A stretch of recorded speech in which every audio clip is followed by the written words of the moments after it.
Kasunod po ng mga insidente ng karahasan sa mga paaralan, isa po sa mainit na pinag-uusapan ang pananagutan ng mga menor de edad na sangkot sa krimen. Sa ilalim po ng Juvenile Justice and Welfare Act, kapag edad 15 o mas bata nung isagawa ang krimen, wala po silang pananagutang kriminal. Ibig sabihin, hindi sila pwedeng kasuhan, pero sasailalim sila sa intervention program. Sa Section 20 ng batas, pwede silang sumailalim sa Community-Based Intervention Program o di kaya dalhin sa Bahay Pag-asa o sa mga NGO na minomonitor ng DSWD.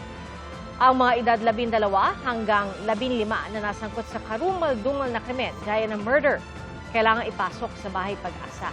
At ang mga lagpas edad 15 pero wala pang edad 18, wala rin pananagutang kriminal. Maliban na lang kung mapatunayang mayroon silang discernment o kakayahang maintindihan ang tama at mali, pati na ang resulta ng kanilang nagagawa. Wala mang kriminal na pananagutan, pwede pa rin pagbayarin ng danyos. At dito pwede pumasok ang pananagutan ng mga magulang. Libat kung mapapatunayan nila sa korte na sapat ang pagbabantay nila sa kanilang anak noong isagawa ang krimen. Ngayong mga edad 14 at 15 ang sangkot sa pamamaril sa Tacloban City, nabubuhay ang usapin kung dapat bang ibaba pang edad na pwede magkaroon ng kriminal na pananagutan ang isang menor de edad. Saksi, si Darlene Cal. Panahon na ba para ibaba ang edad na pwedeng maharap sa kriminal na pananagutan ang isang menor de edad? Kasunod ng mga insidente ng karahasan sa mga paaralan, may mga nagsasabi na oo. Gaya ni Senador Robin Padilla na gustong amyendahan ng Juvenile Justice and Welfare Act. Sana bigyan naman yun ng panahon at pagkakataon yung aking panukala. Ni-amend na natin yung juvenile. Alam niyo hindi lang dito sa Pilipinas na merong ganyan na yung edad ibinababa. Anong edad dapat? 10. Ang PNP, suportado rin ang panukalang ibaba ang minimum age of criminal responsibility. Pero imbis na ibaba sa edad na 10, we are thinking 12 years old po. ayon sa palasyo, bukas si Pangulong Bongbong Marcos na amyendahan ng batas kung makabubuti sa kabataan. Wala raw posisyon pa ang Pangulo kung ano dapat ang itakdang edad. Pero ayon sa palasyo, kung ang sinadjust nila ay 12 years old, ito ay reasonabling edad.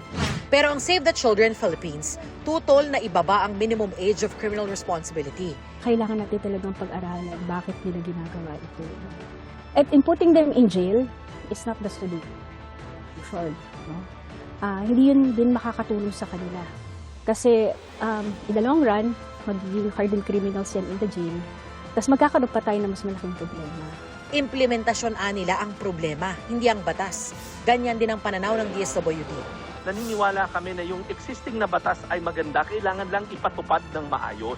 Hindi na daw porket edad 15 pababa ay pakakawalan na agad ayon kay Senator Kiko Pangilinan na isa sa may akda ng Juvenile Justice Law. Pagka-heinous crime, minimum Of 1 year. of 1 year ang involuntary confinement. Ibig sabihin nun, hindi papakawala. Tatanggalin po yung kalayaan nila. Tatanggalin ang kalayaan ng korte, ng mahistrado. Ang minimum 1 year. Pwedeng maging 2 years, pwedeng maging 3 years, depende sa magiging progreso ng kanyang kaso. No? Tama po yun. So, uulitin natin, hindi dapat pinapakawalan ang mga menor de edad na nagkasala. Ano yung accountability niya dito? Pag ganito, isa-subject siya sa intensive intervention. Structured yun na talagang susundin niya yan araw-araw habang nandoon siya. Mag-undergo siya ng mga counseling, psychiatric evaluation kasama din doon kasi importante na maipakita niya yung ano ba yung naging epekto nung ginawa ko sa yung ginawa niya dun sa mga tao at pangalawa, kailangan magkaroon siya ng remorse. Ayon sa Juvenile Justice and Welfare Council, sa halip na ang minimum age of criminal responsibility ang tignan, ang dapat daw pag-aralan ay kung bakit nagagawa ng mga bata ang isang krimen. Kasi ang nakita natin sa pagsiyasat, pag-aaral, it doesn't follow na pag pinababa kung hindi na siya gagawin ng mga bata. In fact, pag tinignan mo sa ibang jurisdictions, halimbawa sa US na mas strict yung laws nila doon, mataas pa rin ang incidence ng school shooting. Mag-uumpisa tayo doon sa kanyang pamilya, sa kanyang komunidad, yung exposure niya sa violence. Minsan din nakaranas sila ng violence. Ako si Darlene Kai, ang inyong saksi. Pinaplansya na raw ng Department of Education ang pagkakaroon ng mga pagsasanay sa mga gagawin sakaling magkaroon ng active shooter sa isang paaralan. Ang ilang safety expert nagbigay ng mga pwedeng gawin ng mga estudyante at guro. Saksi si JP Soriano. Ang walang habas na pamamaril ng 2 menor de edad sa paaralan sa Tacloban nagdulot ng matinding pangamba sa iba pang paaralan sa buong bansa. Mismong mga estudyante na ang nagsasabing maigi nang maghigpit pa lalo sa mga paaralan. Gaya ng ginagawa ngayon sa Batasan Hills National High School sa Quezon City at sa Pasay City West High School, pati na sa Davao City National High School. Sa Maynila, mga miyembro ng Special Weapons and Tactics Unit o SWAT ang nakapwesto sa harap ng Araulio High School. Ang Philippine National Police o PNP, iniutos na ang madalas ng pagpapatrolya sa mga paaralan. Bagaman aminadong hirap dahil halos 50,000 ang mga paaralan sa bansa. So what we are doing is strategic deployment po. Yung when and where we are most needed. Ito po ay lalong pinaigting natin yung pagbabantay. Isinusulong din ng Department of Education o DepEd na lahat ng paaralan ay magkaroon ng security guard at CCTV at maihanda rin ang mga estudyante at tauhan ng paaralan sa worst case scenario. Matagal na po may mga security at safety protocols sa pinaiirad sa mga paaralan sa Pilipinas, partikular kung paano po tutugon sa oras ng isang lindol, sunog, pati na nga po bomb threat.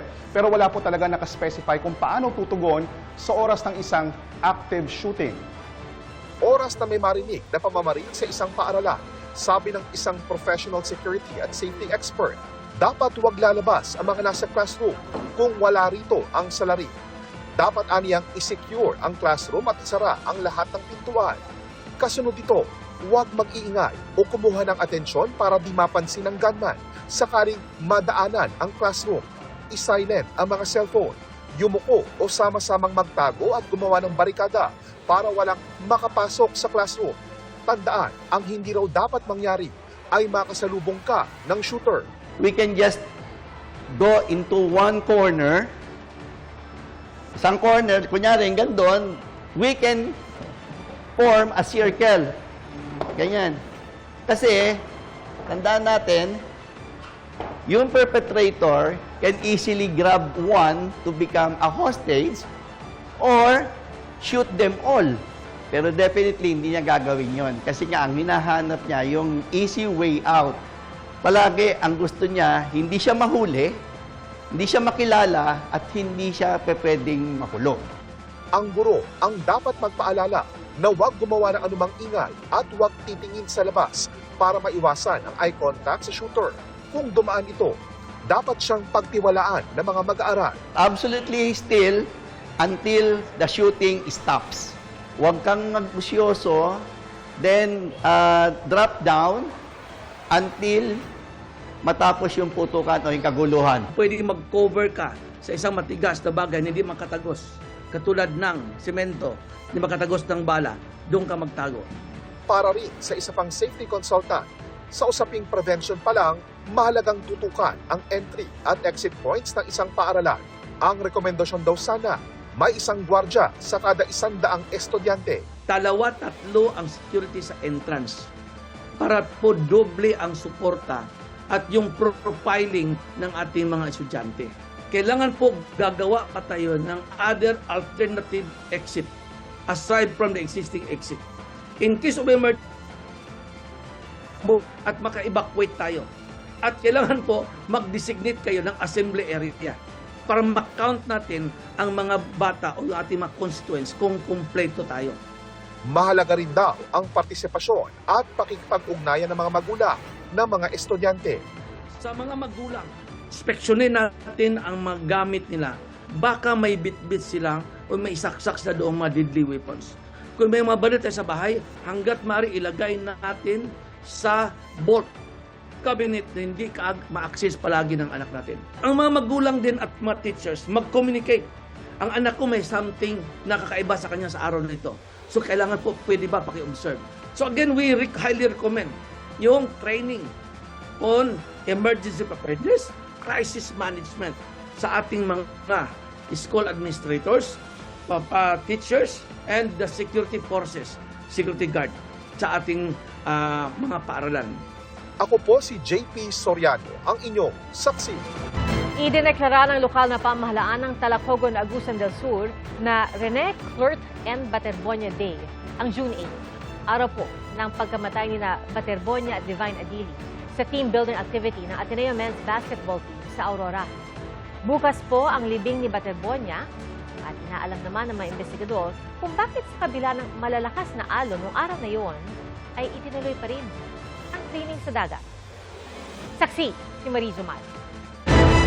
Nagkakabuhan ng mga galera ng mga resort sa Dipakulaw, Aurora kung saan naganap ang trahedya sa team building ng Ateneo Men's Basketball Team noong June 8. Kita na ang mga karatulang nagbibigay babala sa mga nagbabalak lumusong sa dagat. Nakataas ang pulang bandila, senyales na bawal lumangoy. Pagka red flag po kasi ma'am, hindi pwedeng maligo. Hindi pwedeng pumalaot, yung mga bangka. Ganun po kasi po ma'am, delikado po ang dagat. Nakalagay na po ba yung red flag na yan bago pa mangyari, nung nangyari yung June 8 na insidente na pinasawi nila Baterbonia? Ma'am po, bago po nangyari po yun ma'am, matagal na po naka-red flag yan ma'am. Nagtungong Dipakulaw ang mga tauhan ng CIDG Forensic Group, Aurora Police, Police Regional Office 3 at MDR-RMO para sa reconstruction o reenactment sa pagkalunod ni Rene Baterbonia at Divine Adili. Itinaon po ng mga investigador yung isinasagawa nilang reenactment sa mismong oras na mangyari yung insidente ng pagkalunod para raw maikumpara o makita nila yung mas malaking larawan kung gaano daw talaga katindi yung mga alon, kung gaano kataas yung tubig noong mga panahon na yon. Ang problema, ayon sa mga ekspertong ating napagtanungan, low tide po sa mga oras na ito. Hindi katulad noong June 8 nung mangyari yung insidente na papataas na talaga yung tubig at matindi na rin daw yung alon dahil pa-high tide na noong panahon na yon. The statement of our client is focused on their personal knowledge on the facts and circumstances surrounding the Ateneo booking and their activities, but they have limited knowledge as to the exact nature of the activities. Our client only knows that it's a team building activity. Dalawang mahalagang elemento rin daw ang tinitignan ngayon ng mga investigador. Una, kung bakit hindi na lang ginamit ang swimming pool na hanggang 5 feet lang ang lalim. Lalo't SOP daw sa aquatic training na isagawa ang drills sa isang controlled environment. At pangalawa, bakit isinagawa ang drill sa dagat nung mag-high tide na ng alas 2:40 ng hapon? Sabi naman pagkakatiwala ang source, dahil dito tumitibay raw ang ebidensya nila na nilabag ng coaching staff ang Anti-Hazing Act, kung saan nakasaad na maituturing na hazing ang sapilitan o tahasang exposure to weather. Nauna nang itinanggi ng kampo ng ilang coach, gayon din ang pamunuan ng Ateneo na nagkaroon ng hazing sa team building. Kanina dumating sa NBI si dating head coach na Baldwin at kanyang mga abogado para magbigay ng salaysay. Ayon sa source ng GMA News, 4 lang ang piniling sagutin ni Baldwin sa mga tanong ng NBI. Pagkatapos ay nagsumiti na siya ng sworn affidavit. We come before this office in the spirit of full cooperation, in full compliance with this agreement, and in order to shed light on the incidents of June 8, 2026. Ayon sa NBI, tapos na ang kanilang autopsy sa mga labi ni Baterbonia at Adili. Ibibigay na raw nila sa kanilang mga pamilya ang resulta. Ngayong linggo target matapos ang investigasyon. Mula rito sa Dipakulaw, Aurora, ako si Mariz Umali ang inyong saksi.